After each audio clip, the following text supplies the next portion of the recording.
Isang bangon sa gitna ng bagyo, ang kuwento ng mga manggagawa mula Bangladesh sa Maynila. Mga kababayan, may nangyari na, hindi kayo maniniwala. Inay, nananaginip ba ako? Alam niyo ba ang dahilan kung bakit napaluha ang 17 taong gulang na Bangladeshi worker na si Rashida sa loob ng malinis na palikuran ng Ninoy Aquino International Airport? Buwan ng sahod na 20 USD. 14 na oras araw-araw na pagtatrabaho sa isang matinding garment factory. 10 sa mga dalagang ito na naglalakbay patungo sa isang International Labor Conference sa Seoul, South Korea, ay kinailangang magsagawa ng emergency landing sa Manila, Pilipinas, matapos isara ang lahat ng paliparan sa Korean Peninsula dahil sa pinakamalakas na super bagyo na naitala sa kasaysayan. Ang nasaksihan ng mga dalagang ito na halos hindi marunong bumasa at sumulat sa Pilipinas ay lubos na nakagugulat.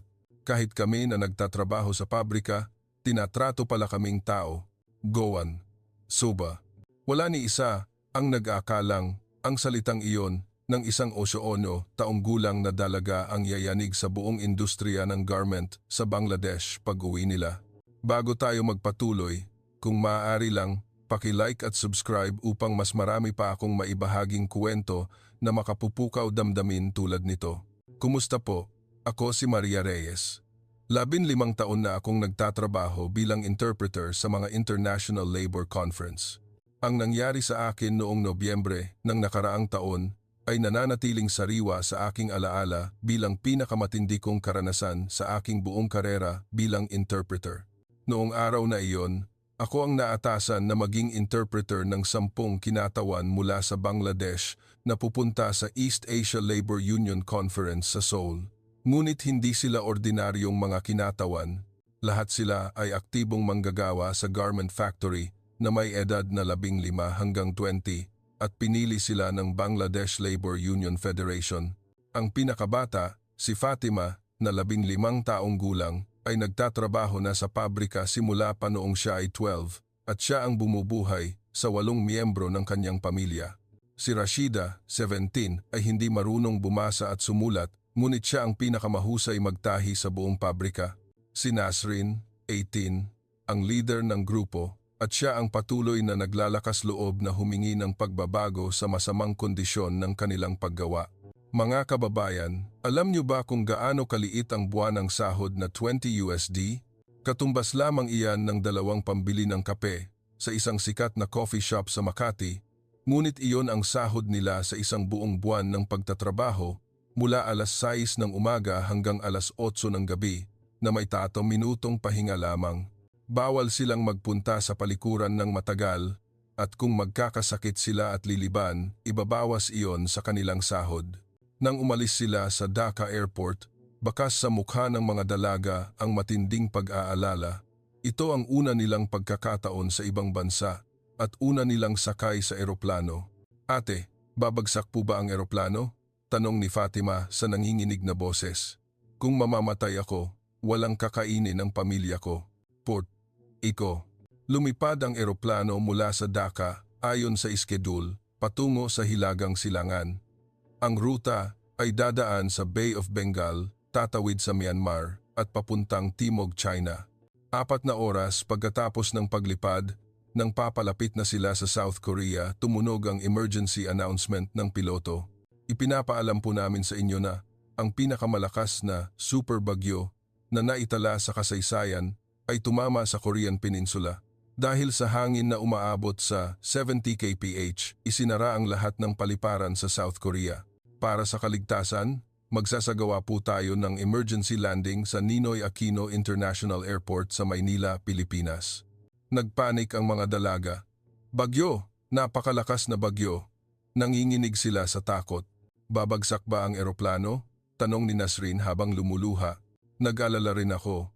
Ang biglaang pagbabago sa plano ay nangangailangan ng agarang pagpapakalma sa kanilang takot.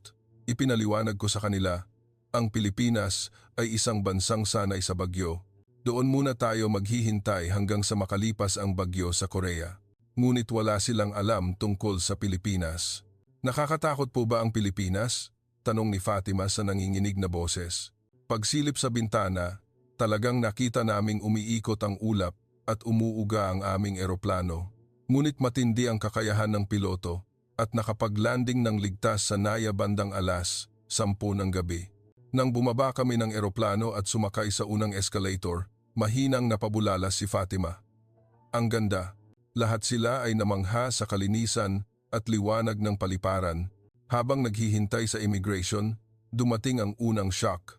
Ipinaliwanag ng airport staff ang sitwasyon sa matatas na Ingles at sinimulan ang proseso para sa kanilang emergency stay. Manatili po kayong ligtas sa Pilipinas habang hindi pa nakakalipas ang bagyo, ang sabi. Mas nakakagulat pa, nagbigay sila ng interpreter na marunong magsalita ng Bengali. Huwag po kayong mag-alala, hindi na bago ang bagyo sa Pilipinas. Ligtas po kayo rito. Nag-aalangan, nagtanong si Rashida. Magkano po ang babayaran namin? Ngumiti ang interpreter at sumagot. Wala po kayong kailangang bayaran. Isa po itong natural na kalamidad. Nagtutulungan po tayo. Hindi makapaniwala ang mga dalaga sa naging tugon. Sa Bangladesh, kahit maliit na serbisyo, kailangan bayaran, lalo na ang mga mahihirap na tulad nila, laging nag-aalala sa pera. Sa proseso ng pagkuha ng bagahe, sumunod ang pangalawang shock. Nasira ang lumang telang bag ni Rashida at nagkalat ang ilan sa kanyang kakaunting gamit. Agad na tumakbo ang Filipino staff at maingat na pinulot ang mga gamit. Nagbigay pa sila ng bagong supot. Napaluha si Nasrin. Sa pabrika, sisigawan kami kapag may nahulog. Habang nakasakay sa bus papuntang Maynila, natulala ang mga dalaga sa tanawin ng Makati at Bonifacio Global City sa gabi. Ang nagkikislapang matataas na gusali, ang maayos na kalsada, ngunit ang pinakanakagulat sa kanila, sa kabila ng ulan dulot ng bagyo, ay ang mga babaeng naglalakad mag-isa. May babaeng naglalakad mag-isa kahit gabi at umuulan, sabi ni Fatima sa nanginginig na boses. Hindi ba delikado? Sa Bangladesh, delikado para sa babae ang lumabas mag-isa sa gabi. Para sa mga dalagang nagtatrabaho sa pabrika, laging takot ang gabi.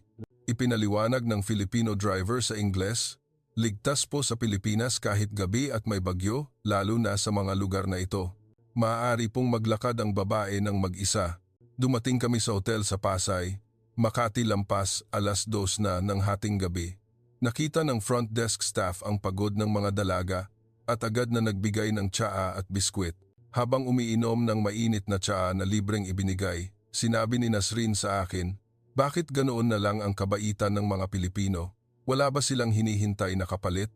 Nang ihatid sa kwarto, namangha ang mga dalaga sa banyo.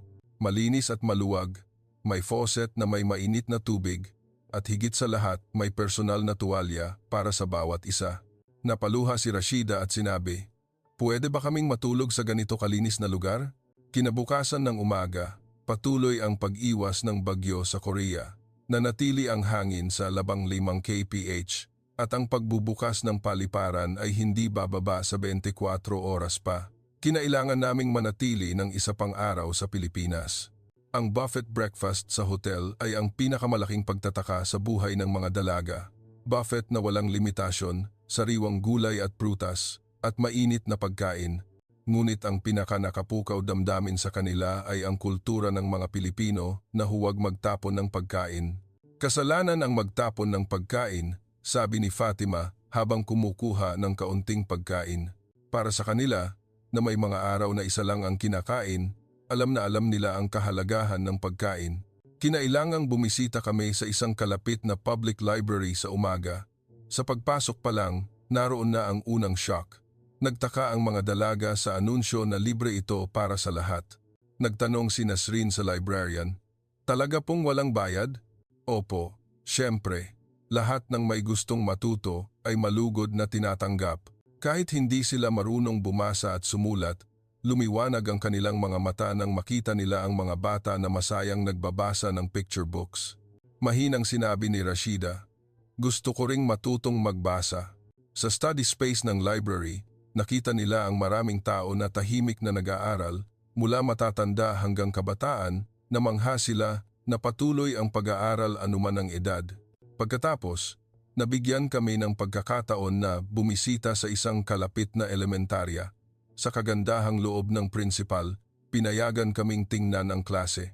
Nang pumasok kami sa silid-aralan, napahinga ng malalim ang mga dalaga. Malinis at maliwanag na silid-aralan, may sariling mesa ang bawat isa, maraming kagamitan, at higit sa lahat, ang mga batang masayang nag-aaral. Napaluha si Fatima at sinabi, "Gusto ko ring pumasok sa paaralan." Nagsimula siyang magtrabaho sa pabrika noong siya ay 11 at nawalan ng pagkakataong mag-aral. Pagkatapos ng klase, lumapit ang mga batang Pilipino sa mga dalaga. Kahit hindi sila nagkakaintindihan sa salita, tinuruan sila ng origami. Mahusay na nakagawa si Nasrin ng isang crane at pinalakpakan ng mga bata. Noon, nagtanong ang isa sa mga batang Pilipino, "Ate, nagtatrabaho na po kayo? Hindi po kayo nag-aaral?" Ang inosenteng tanong ay nagpatahimik sa mga dalaga. Pagsapit ng gabi, may hindi inaasahang nangyari. Biglang nilagnat si Fatima. Nagkasakit siya dahil sa matagal na biyahe at hindi nakasanayang kapaligiran. Nagmadali kaming pumunta sa kalapit na ospital. Pagdating sa emergency room, agad siyang inasikaso ng nurse. Kahit hindi marunong magsalita ng Bengali, maingat niyang tinanong ang sintomas sa pamamagitan ng galaw at pinatawag ang doktor. Ang diagnosis ng doktor ay lagnat dulot ng overwork. Habang tumatanggap ng IV drip, sinabi ni Fatima sa akin, "Wala pa akong karanasan na ganoong kaganda ang pagtrato sa akin sa ospital." Sa Bangladesh, madalas na malamig ang pagtrato sa mga mahihirap sa ospital at napakamahal ng bayad. Ngunit dito, ang isang dayuhan ay tinrato na parang pamilya. Sa pagbabayad, naghintay sa kanila ang pinakamalaking shock.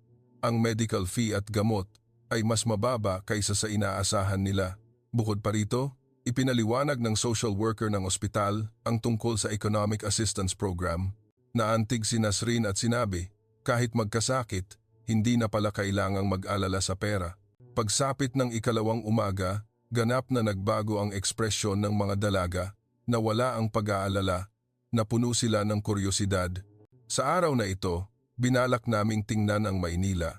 Ang pagsakay sa MRT ay nakagugulat para sa kanila. Ang tanawin ng mga taong maayos na nakapila sa platform, ang tren na dumarating sa oras, ang kalinisan at katahimikan sa loob ng tren. Napakatahimik po nilang lahat, mahinang sabi ni Rashida, pero mukhang hindi sila galit. Ang public transportation sa Bangladesh ay masikip at puno ng tulakan. Ang pinaka-nakapukaw damdamin ay nang sumakay ang isang buntis. Agad na nagbigay ng upuan ng ilang tao at natural lang na nagbigay galang ang buntis habang umuupo. Naluha ang mga dalaga sa nakita. Sinabi ni Fatima, "Gusto kong ipakita sa mga ate namin sa pabrika na kailangan pa ring magtrabaho kahit buntis sila." Bumisita kami sa isang shopping area sa Makati, BGC sa umaga. Namangha sila sa kalinisan ng mga tindahan, mataas na kalidad ng produkto, at higit sa lahat, ang magalang na pakikitungo ng mga sales attendant. Sa isang apparel store, nilapitan ng sales attendant ang mga dalaga at tinanong sa Ingles, "Welcome po, may hinahanap po ba kayo?" Walang pagdududa o pagkaalangan, natural ang pakikitungo. Inobserbahan ni Nasrin ang working conditions sa tindahan. Hindi po sila mukhang pagod, nakangiti po sila habang nagtatrabaho. Nang tanungin niya ang store manager tungkol sa working conditions, maingat na ipinaliwanag nito ang tungkol sa oras ng pahinga, paid leave at overtime pay. Naluha si Nasrin habang nakikinig. Nagtanghalian kami sa isang Filipino restaurant. Ang menu ay may larawan at description sa Ingles at inintindi nila ang religious dietary restriction ng mga dalaga. Ang pagiging handa na magbigay ng halal na pagkain ay labis na nagpagaan ng loob ng mga Muslim na dalaga. Habang kumakain, sinabi ni Rashida, "Wala pa akong karanasan na kumain ng ganito kasarap at nakaupo ng matagal. Sa pabrika, nakatayo lang sila at kailangang tapusin ang pagkain sa loob lang ng 15 minuto. Pagkatapos, nagkaroon kami ng pagkakataon na bumisita sa isang vocational training school. Lumiwanag ang mga mata ng mga dalaga nang makita nila ang libreng skills training program para sa matatanda. Pwede pa ring mag-aral kahit matanda na? Tanong ni Fatima. Ngumiti ang instructor at sumagot, "Walang edad ang pag-aaral. Kung may pagnanais, malugod kayong tinatanggap. Yung do, mi do, ong do." Nang makita nila ang sewing course, naramdaman nila ang mataas nilang skill. Mas mahusay pa silang magtahi kaysa sa mga lokal na estudyante. Namangha ang instructor at sinabi, "Ang galing ninyong lahat, saan kayo natuto?" "Sa pabrika po, araw-araw," sagot ni Nasrin na nagpagulat sa instructor. Nang gabing iyon, naglakad kami sa isang kalapit na parke. Ang mga batang naglalaro sa paglubog ng araw, ang mga taong nagbabasa sa bench, ang mga matatandang naglalakad kasama ang kanilang aso. Ang tanawin ng mapayapang pang-araw-araw na buhay ay labis na nagbigay damdamin sa mga dalaga. Napaiyak si Rashida at sinabi, "May ganito palang kapayapa ang lugar. Walang kinalaman ang bagyo o kahirapan. Mukhang masaya ang lahat." Nang gabing iyon sa kwarto ng hotel, pinag-usapan ng mga dalaga ang kanilang karanasan sa araw. Nakikinig ako bilang interpreter, ngunit ang laman ng kanilang pag-uusap ay tumimo sa aking puso. "Kahit tayo, may karapatan tayong tratuhin bilang tao," ang sabi ni Nasrin at tumango ang ibang mga dalaga. "Pag-uwi namin, ikukuwento namin sa lahat, buong pusong," sabi ni Fatima. Sa umaga ng ikatlong araw, pumasok ang balita na dumaan na ang bagyo sa Korean Peninsula at humina na ang hangin. Muli nang nag-umpisa ang normal na operasyon ng paliparan at maaari na kaming tumuloy sa Seoul, ngunit may pagkalungkot sa mukha ng mga dalaga. Habang papunta sa paliparan, sinabi ni Rashida, "Gusto ko pang manatili sa Pilipinas, gusto ko pang matuto." Sa NAIA, habang nag-aayos ng departure, patuloy na lumingon ang mga dalaga sa paligid. Ang lugar na pinagdatingan nila 3 araw na ang nakalipas na puno ng takot ay naging lugar na ayaw na nilang lisanin. Sinabi sa akin ni Nasrin, "Ate Maria, nagbago po kami. Hindi na kami ang dati." Diyan ko. Nang lumipad ang eroplano, at habang lumiliit ang tanawin ng Maynila sa bintana, tahimik na lumuha ang mga dalaga. Sa Labor Union Conference sa Seoul, nakakuha ng malaking atensyon ang presentasyon ng mga dalaga. Sa tulong ng kanilang karanasan sa Pilipinas, buong tapang silang nagsalita tungkol sa dangal ng manggagawa. "Hindi po kami mga makina, tao po kami na may mga pangarap." Ang speech ni Nasrin ay nagpainit sa damdamin ng lahat ng nasa venue. Pag-uwi sa Bangladesh, agad kumilos ang mga dalaga. Hindi lang sila humingi ng pagbabago sa working hours sa pabrika, humingi rin sila ng pagkakataong mag-aral. Nagsimula si Fatima sa night school. "Gusto kong matuto ng mga letra para maikuwento sa lahat ang natutunan ko sa Pilipinas." Sinimulan ni Rashida na turuan ang kanyang mga kasamahan sa pabrika tungkol sa karapatan ng manggagawa. "May dignidad tayo bilang tao." So, pinabilis ni Nasrin ang kanyang union activities at bumuo ng isang international support network. Ang kanilang aktibidad ay iniulat maging sa media ng Bangladesh. Ang artikulong, "Ang mga dalagang nagbago sa Pilipinas," ay nakakuha ng malaking reaksyon mula sa publiko. Nakakuha rin ito ng atensyon sa buong mundo. Sinusuportahan ng United Nations Labor Agency ang kanilang aktibidad at nagsimula ang programa para sa pagpapabuti ng working conditions sa garment industry. 1 taon pagkatapos, nagkaroon ako ng pagkakataong makita silang muli. Inimbitahan ako sa pagbubukas ng isang bagong vocational training center sa Dhaka. Si Fatima ay marunong ng bumasa at sumulat at nagtatrabaho bilang assistant instructor sa center. Ikinukuwento ko sa lahat ang natutunan ko sa Pilipinas. Si Rashida ay nag-independent at nagsimula ng maliit na garment workshop na nagbibigay ng tamang sahod at oras ng trabaho sa kanyang mga empleyado. "Gusto kong gumawa ng lugar kung saan masaya ang lahat na magtrabaho tulad ng kumpanya sa Pilipinas." Si Nasrin ay kasali na sa pagbabago ng batas bilang labor policy advisor ng gobyerno. "Gusto kong maisakatuparan sa Bangladesh ang lipunang nakita ko sa Pilipinas." Regular pa rin silang nag-uugnayan at patuloy na nag-aaral ng Filipino. Sinabi nilang gusto nilang bumisita muli sa Pilipinas balang araw at magpasalamat sa mga tumulong sa kanila. Ngayon, sa garment industry ng Bangladesh, ginagamit na ang salitang Philippine Standard. Ito ang standard ng pagtrato sa manggagawa bilang tao at pagbibigay ng tamang working conditions. Ang naging dahilan ng pagbabagong ito ay ang 10 dalaga na nagbago ang buhay sa 3 araw na pananatili sa Pilipinas. 15 taon na akong nagtatrabaho bilang interpreter, ngunit ngayon ko lang naramdaman ang kapangyarihan ng totoong ugnayan na lumalagpas sa wika. Mula sa mga dalagang hindi nawawalan ng dignidad at pangarap sa gitna ng kahirapan, marami rin akong natutunan.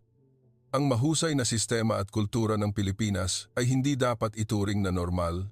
Ito ay resulta ng pagsisikap ng mga nauna at ang mataas na kamalayan ng mga tao ngayon. At higit sa lahat, ang kabaitan na hindi nagwawalang bahala sa mga nangangailangan, ang malasakit na umuunawa sa sitwasyon ng iba. Ang pusong Pilipino ang nagpabago sa buhay ng mga dalaga mula sa malayong bansa. Kayong lahat na nakarinig ng kuwentong ito ay mayroon ding kapangyarihang baguhin ang buhay ng iba. Ang maliit na kabaitan, ang mainit na pag-aalaga, naniniwala ako na ang pang-araw-araw na aksyon ang nagpapaganda sa mundo. Si Fatima, Rashida, Nasrin at ang 7 pang dalaga ay patuloy na lumalabas patungo sa kanilang mga pangarap. Ang kanilang tapang at aksyon ay patuloy na nagbibigay ng pag-asa sa maraming tao. Hanggang dito na lang ang kuwento. Ang kuwento ng 3 araw na nagpabago sa buhay ng mga dalaga mula sa garment factory ng Bangladesh na kinailangang magsagawa ng emergency landing sa Pilipinas dahil sa bagyo. Kumusta po ang kuwento? Mag-iwan po kayo ng support comments para sa mga bida ng kuwento. Ito po ay hatid ng Kilig Station. Kung nagustuhan nyo ang kuwentong ito, paki-like at subscribe. Maraming salamat sa panonood.